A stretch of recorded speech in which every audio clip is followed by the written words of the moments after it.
I hope with this presentation to frame a little bit what is going on in a bigger context and to actually show just how fast we are moving, not just on sustainability, but on the digital solutions that will surround it and will actually accelerate it. So that will be my presentation.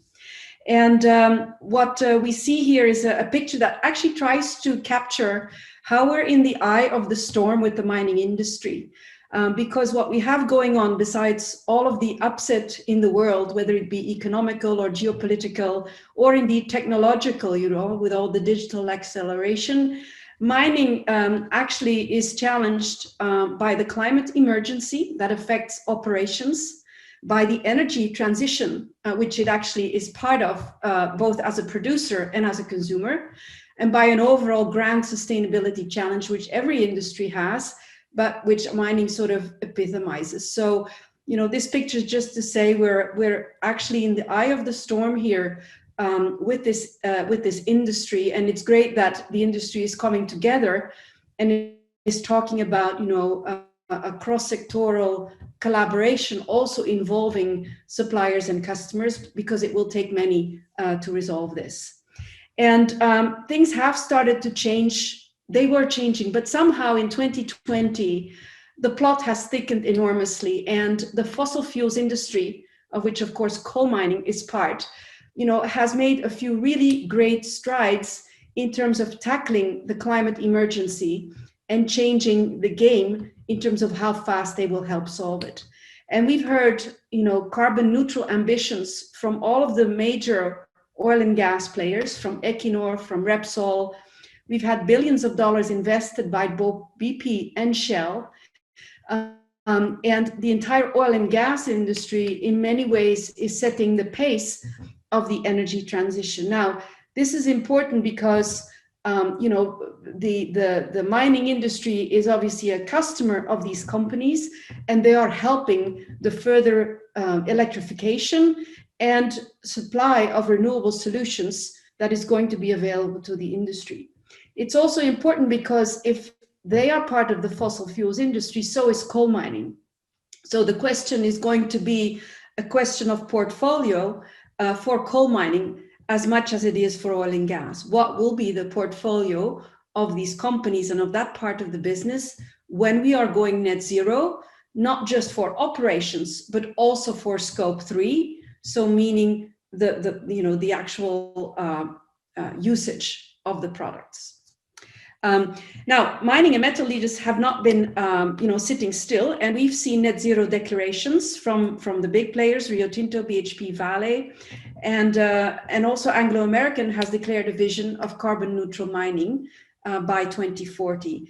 I must say, as we've seen in the presentation from Vale, that these declarations are mostly at this point around scope 1 and 2, so the energy consumed and the actual operations and the energy efficiencies and so on, not yet fully around scope 3, again, which would be the consumption of the products.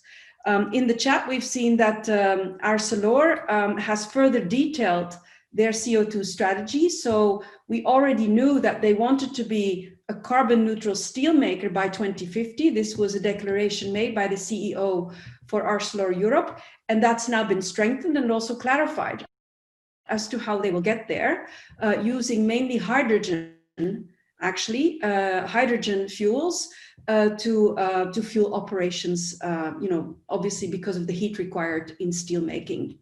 So, we're getting there with these declarations, and the whole value chain is helping because the principles of sustainable design and circularity are also getting embedded in the suppliers to the industry. And again, we've heard Epiroc, but also the entire engineering and construction industry is very much embedding principles of sustainable design so that in the future, when we even conceive of a mine, it can be designed from the get-go, to be sustainable. So it's becoming an operational goal, a design principle, it's changing the fuel mix, and some companies are actually starting to see it as a place where competition will play, and being greener, faster, or better might actually be a competitive strategy.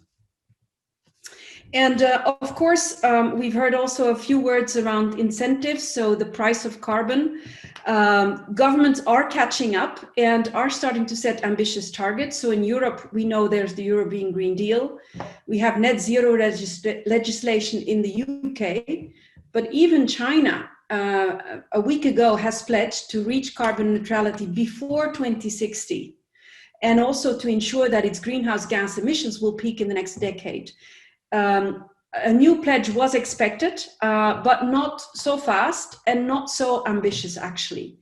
And even in the US, there is a bill put forward, a bipartisan bill, around the Carbon Dividend Act. So, you see in every part of the world, every geography is actually driving this systemic transition that is going to be playing out in the next 24 years. And for mining, as I've said, we're in the eye of the storm, and wait and see is no longer an option.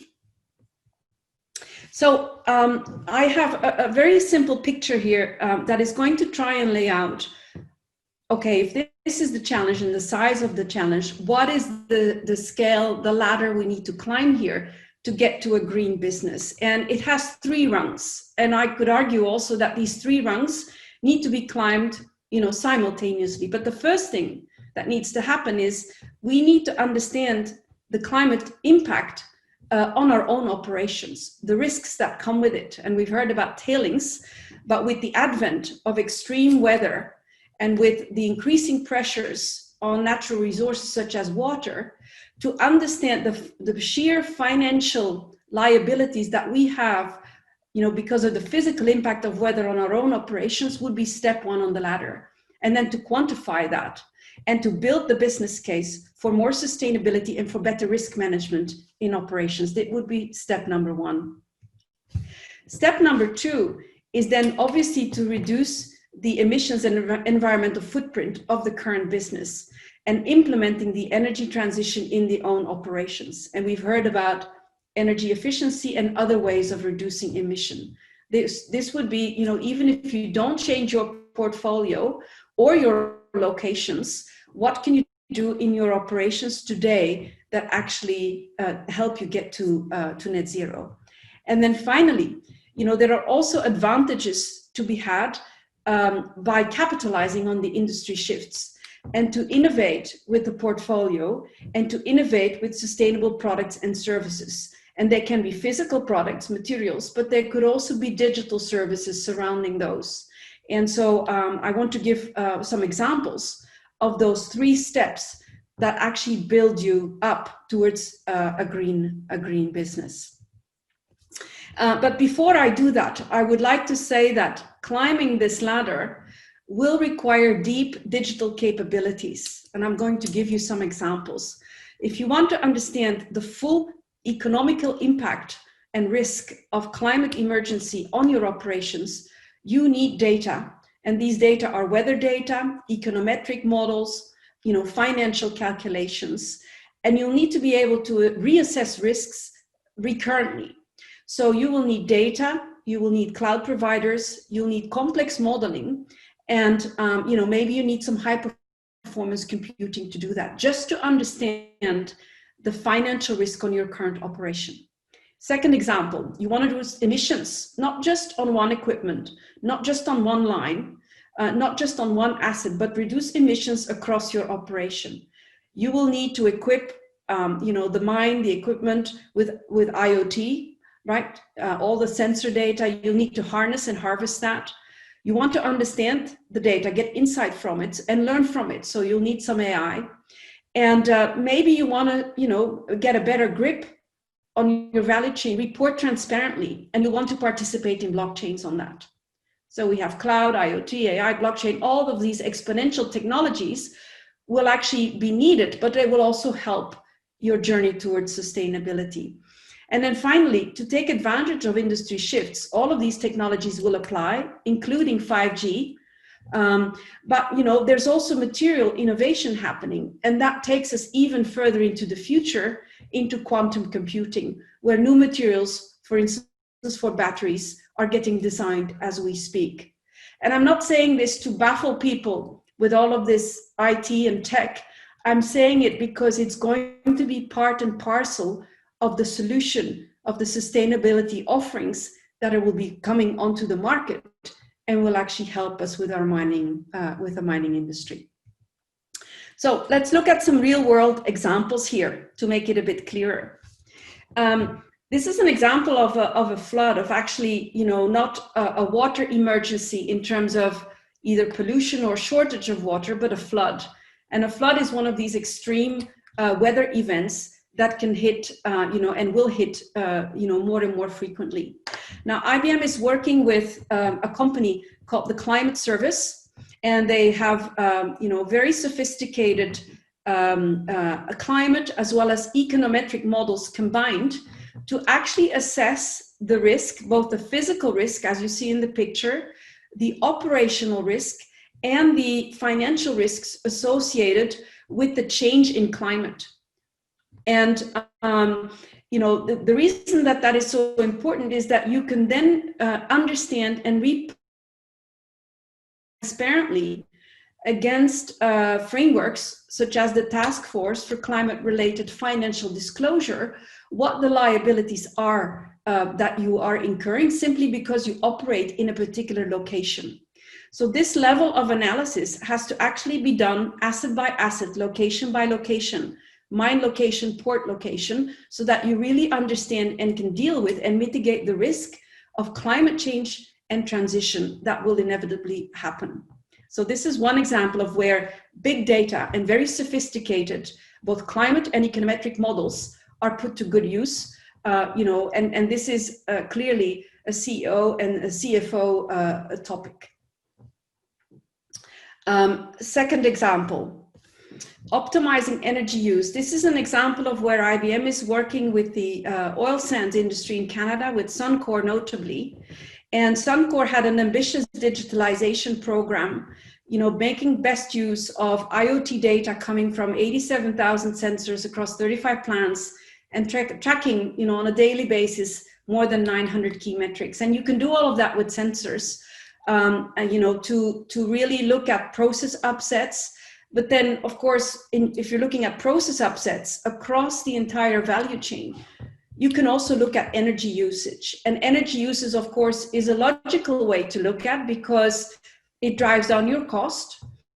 But of course, you can then say, well, what's my CO2 impact? If I'm having all these sensors data anyway, and I'm predicting and preventing process upsets, then I can also, with the same AI models or different ones, start looking at my total energy consumption and reduce my CO2 footprint.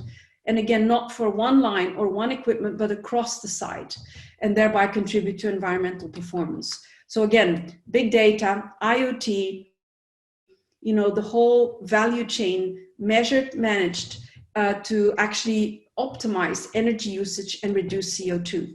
And if we can do it for Suncor, obviously, we can do it for any mining operation in an open ecosystem, working with all the OEMs, with the operators, and with supply chain partners to get the full picture. And then a third example is one that is looking at these digital shifts that are happening, industry shifts that are happening, and that are accelerating the transformation. And the third example I would like to give you here is how IBM is cooperating with actually Shell, who supplies the mining industry with fuels, both renewable and classical fuels, to help digital transformation of mining. And together, IBM and Shell have set up the Oran marketplace to drive productivity as well as sustainability in the mining sector. And this sort of new business platform is helping Shell get deeper with its customers to help their transformation to renewables. It's also obviously helping IBM becoming a partner to their mining clients in a deeper way, but it's also supporting and enabling an entire ecosystem of small digital startups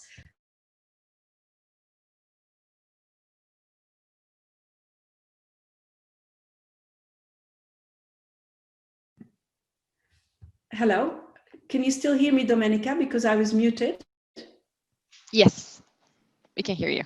Okay, all right.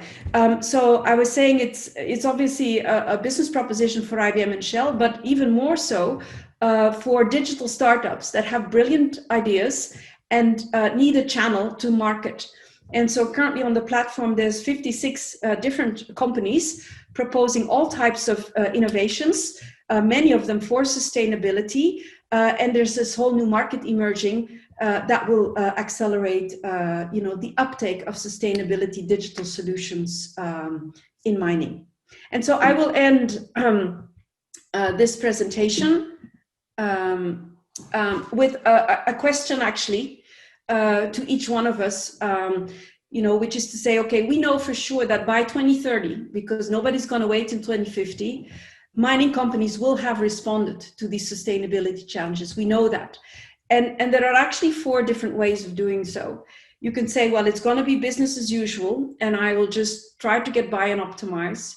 You can get with the evolution, and work on energy efficiency. You can also take the innovation and onboard it quickly. Or you can say, I will even disrupt my portfolio, the way I work, the targets I set. And, somehow I think, each company, when they look at their strategy, will look at 2 axes. One is, of course, what are your sustainability interventions, the things you do? But then also, what digital capabilities do I have to actually accelerate them and make them happen? So the why and the what you do is on the sustainability strategy axis, but how you do it will require these digital capabilities. And so my questions would then be, so what quadrant are you in? What are these strategies that you have and these capabilities? And then what is your digital roadmap to actually achieve sustainability? And I have some questions here on the right-hand side. So, are you ready to perform this climate and energy transition risk analysis? Do you really fully understand weather impacts on production and on energy use? Are you driving energy efficiencies across equipments, but also entire assets? Is your supply chain green? Can you provide trust and transparency to your buyers in terms of resource provenance? This is the ESG angle, of course. Do you report on trusted data? Would they believe you? And what do you need to do so there would be belief? And are you making use of these new digital ecosystems and platforms, making progress on advanced materials research? And are your goals ambitious enough? And can you work out how to achieve them? And so for inspiration, I have here for you 4 papers written by IBM, all very recent, around industry convergence because of the energy transition, around sustainable mining, around electrification, and around the sustainable enterprise. So with that, Domenica, happy to hear if there are any questions. Perfect. Thank you, Sonia. Definitely a lot of information and also very insightful questions to take home, right? Do we have any questions on the line or perhaps on the chat line?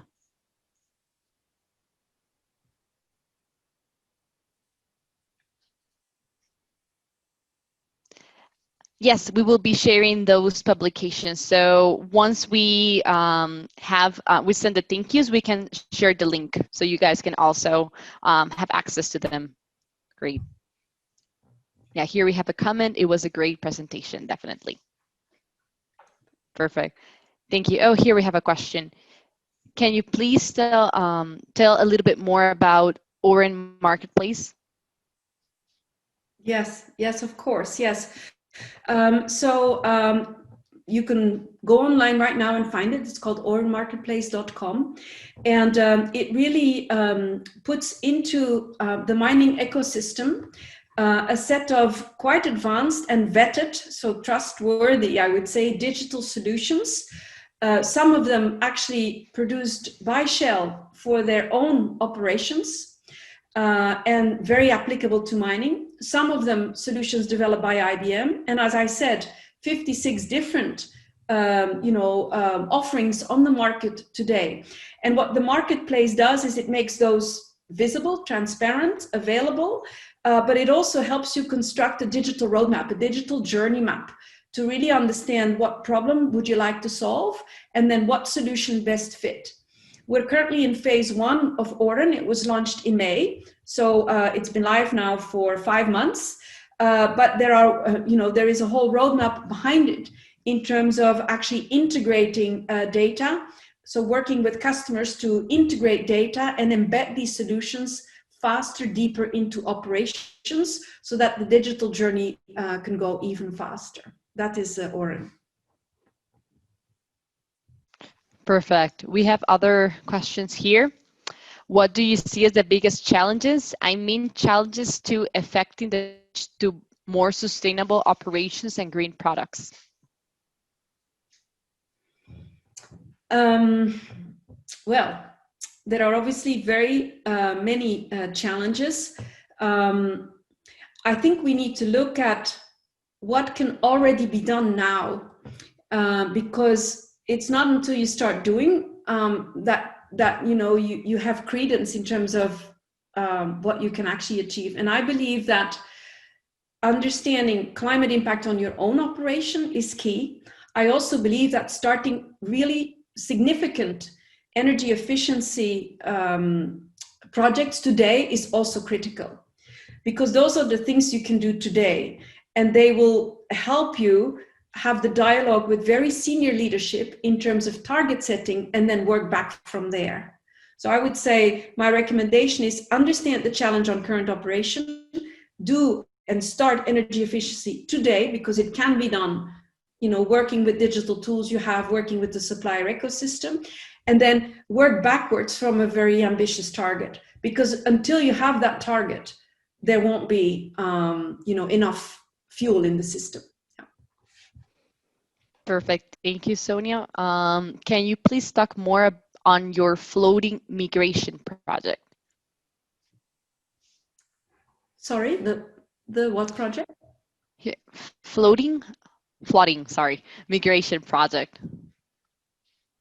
Yeah, so the flooding, the picture was actually, to be fair, it's not a project picture. It was an illustration of the impact that an extreme weather event can have on mining operation. This is a picture from a flooding that happened in Australia.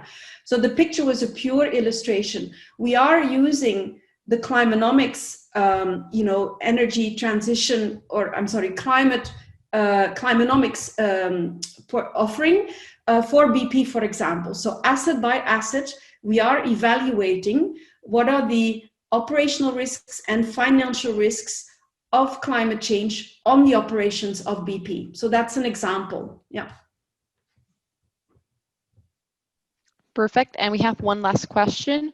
How does IBM evaluate energy efficiency and renewable energy projects from a financial perspective? Payback years, tax, carbon tax. Okay, yeah, so again, the climanomics solution, because it has the econometric models, helps a great deal with that. So we would work with the task force for climate-related financial disclosure to evaluate both the risk and the opportunities that come with projects. So the risk is obviously the risk on your operation. The opportunity is the contribution that you can have with a risk mitigation strategy, such as an energy efficiency project. And we would use that framework to quantify quite exactly the impact of a particular project.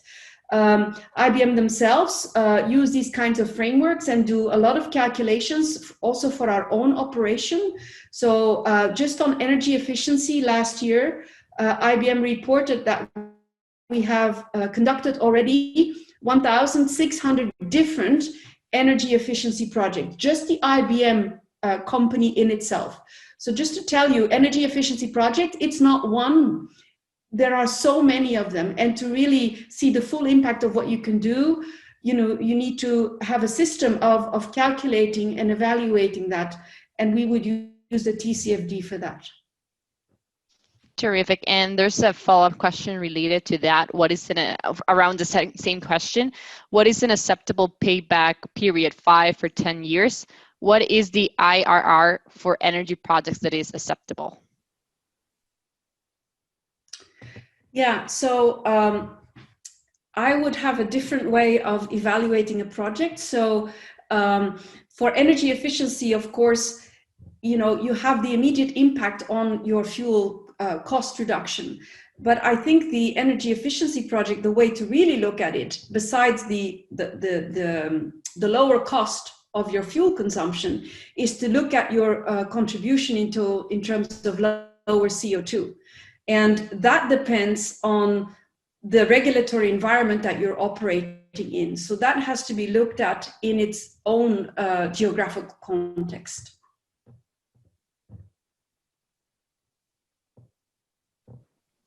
Perfect. We have 2 last questions. If we can go through them, do the risk inform performance metrics for IBM? I'm sorry, yeah. Could you repeat the one? I'm sorry, Do I'm the not sure. risks inform? Okay. Do the risk inform performance metrics for IBM? The risks inform performance metrics for IBM. Well, it's certainly, yeah, I'm not sure. The risks of what? The risk from the results of the climate modeling. It certainly is one factor that we take into account in terms of our own operations. So, you know, we do have also, we operate in 170 countries in the world. So in terms of long-term planning, we, just as a mining company, we're a very different type of company, but we also need to evaluate, you know, where we can operate safely and sustainably. For instance, where our data centers need to be located so that they would have longevity and not incur risks of climate emergency, because we host, you know, mission critical applications for our customers. So we too have a risk profile in terms of our service to customers. So yes, I would say we look at some of the same risk metrics, absolutely. Perfect, thank you. And one last question before we move into the workshop. How do you address climate change impacts of data farms? Well, I think I've just referred to it. It goes back to the same question, right? So okay. You know, we also do these risks analyses, and of course, a data center is never on its own. It's always backed up, you know, in full, so that there would be, you know, full resiliency for the clients. Yeah. Perfect. Thank you, Sonia, so much for today and your presentation and answering the questions. So let's give Sonia a round of applause and thumbs up. Thank you.